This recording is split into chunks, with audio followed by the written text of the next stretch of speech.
드드득, 뿌드득. 비 오는 날 운전하다 보면 이 소리 정말 익숙하죠? 아니, 얼마 전에 큰맘 먹고 새 와이퍼로 바꿨는데 말이에요. 근데 이게 사실 단순한 부품 문제가 아닙니다. 대부분의 운전자가 잘 모르는 와이퍼 작동 원리 뒤에 숨겨진 아주 흥미로운 비밀 같은 거거든요. 정말 답답한 노릇이죠? 우리 모두가 한 번쯤은 겪어봤을 이 불쾌한 경험. 분명히 포장도 안 뜯은 새 제품인데 도대체 왜 또 유리창을 긁어대면서 신경을 거슬리게 하는 걸까요? 오늘 이 지긋지긋한 소음의 진짜 원인이 뭔지 같이 한번 파헤쳐 보겠습니다. 네, 맞습니다. 우리가 계속 범인으로 지목했던 그 고무 블레이드요? 어쩌면 진범이 아닐지도 모릅니다. 사실 블레이드는 이 문제의 아주 작은 일부일 뿐이고요. 진짜 원인은 여러 요인들이 아주 복잡하게 얽혀서 만들어내는 일종의 합작품에 가깝습니다. 자, 그럼 지금부터 이 성과시고 오래된 미스터리를 함께 풀어보겠습니다. 도대체 왜 우리의 돈과 시간이 계속 낭비되고 있었는지 그 진실을 밝혀낼 시간입니다. 이게 바로 우리가 흔히 빠지는 함정이에요.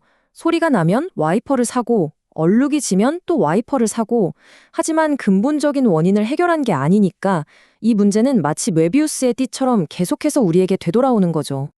여기서 생각을 한번 확 뒤집어 볼 필요가 있어요.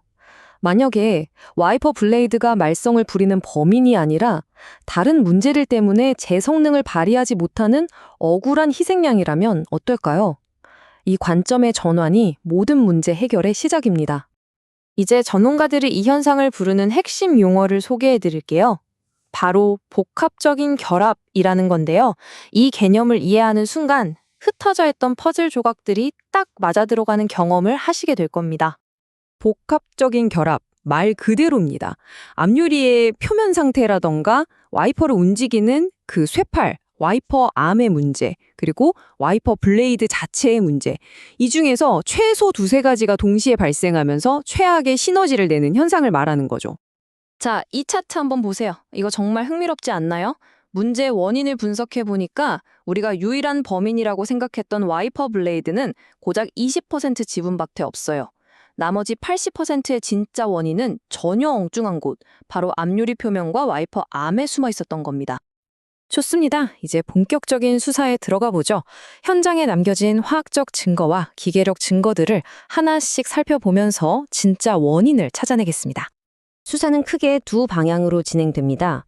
첫째는 유리 표면에 남아있는 화학적 단서, 둘째는 와이퍼암 자체의 기계적 단서입니다.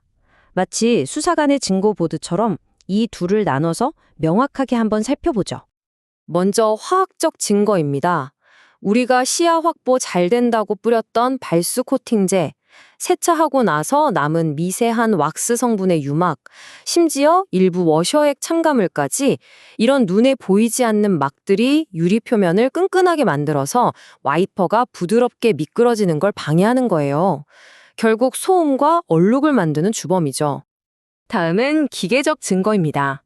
와이퍼를 오랫동안 한 방향으로만 세워두면 고무가 그 방향으로 꺾인 채로 굳어버립니다. 또 와이퍼 암의 각도가 틀어지거나 유리를 누르는 스프링의 힘이 너무 약하거나 강해도 와이퍼가 유리 위에서 드드득 떨거나 통통 튀어버리는 현상이 생기는 거죠. 그런데 말이죠. 이 모든 기계적 문제 중에서 와이퍼 성능 문제 무려 80% 이상을 차지하는 아주 결정적인 단서가 하나 있습니다. 다시 말해서 이 문제 하나만 해결해도 대부분의 드드득 소음은 잡을 수 있다는 뜻이에요. 기대되지 않으세요? 바로 이 숫자입니다. 90도. 이 숫자가 와이퍼 미스터리를 푸는 황금 열쇠입니다. 와이퍼암은 유리 표면과 정확히 90도, 즉 수직을 이뤄야 합니다. 이 각도가 유지될 때만 와이퍼가 올라갈 때 한 번, 내려올 때 한 번, 고무날이 부드럽게 착착 뒤집히면서 물기를 완벽하게 제거할 수 있거든요. 이 각도가 조금이라도 틀어지면 어떻게 될까요? 고무가 제대로 뒤집히지 못하고 유리 위에서 질질 끌려가거나 튕겨나가면서 그 소리를 내는 겁니다. 자, 이제 미스터리의 전말을 거의 다 파악했으니 해결책을 찾아야겠죠? 다행히도 이 사건을 해결하는 방법은 아주 간단한 매일의 작은 습관에서 시작됩니다. 표를 한번 보세요. 우리가 보통 3개월마다 와이퍼를 교체하면 1년에 약 4만 원 이상이 들어요.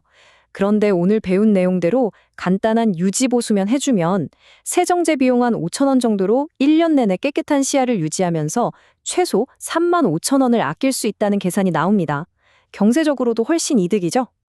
비싼 도구나 전문가의 도움이 필요한 게 전혀 아닙니다. 매일 차에서 내릴 때 딱 1초만 투자하면 되는 아주 간단하지만 정말 놀랍도록 효과적인 예방 조치가 있습니다. 바로 1초 와이퍼 리셋입니다. 차에서 내리기 전에 와이퍼를 유리에서 살짝 들었다가 바로 다시 제자리에 내려놓으세요. 이게 전부입니다. 정말 간단하죠? 하지만 이 단순한 행동의 효과는 엄청납니다. 이게 왜 그렇게 중요하냐면요. 와이퍼는 멈춰 있을 때 항상 한쪽으로 살짝 기울어져 있잖아요. 이 상태로 몇 시간, 며칠을 보내면 고무가 그 모양 그대로 굳어버리거든요. 1초 리셋은 바로 이 굳어지려는 고무의 스트레스를 풀어주고 가장 이상적인 중립 상태로 되돌려주는 겁니다. 고무가 한쪽으로 굳는 것만 막아줘도 드드득 소음의 주된 원인을 예방할 수 있는 거죠. 자, 그럼 최종 행동 계획을 정리해 드릴게요. 딱 3가지만 기억하세요. 첫째, 유막 제거제로 앞유리를 깨끗하게 닦아서 화학적 원인을 제거한다. 둘째, 와이퍼 암 각도가 정말 90도인지 점검하고 필요하면 조정한다. 그리고 마지막으로 매일 주차할 때 1초 와이퍼 리셋을 습관으로 만드는 겁니다. 이 3가지만 지켜도 와이퍼의 수명과 성능이 완전히 달라질 거예요. 이제 여러분은 와이퍼 문제에 관한 전문가가 되셨습니다. 이처럼 우리가 당연하게 여겼던 문제들 속에는 의외로 간단한 과학적 원리와 해결책이 숨어 있을지 모릅니다. 우리 주변의 또 다른 전문가의 비밀은 과연 무엇일까요? 이제부터는 그냥 지나치지 말고 한번 찾아보는 건 어떨까요?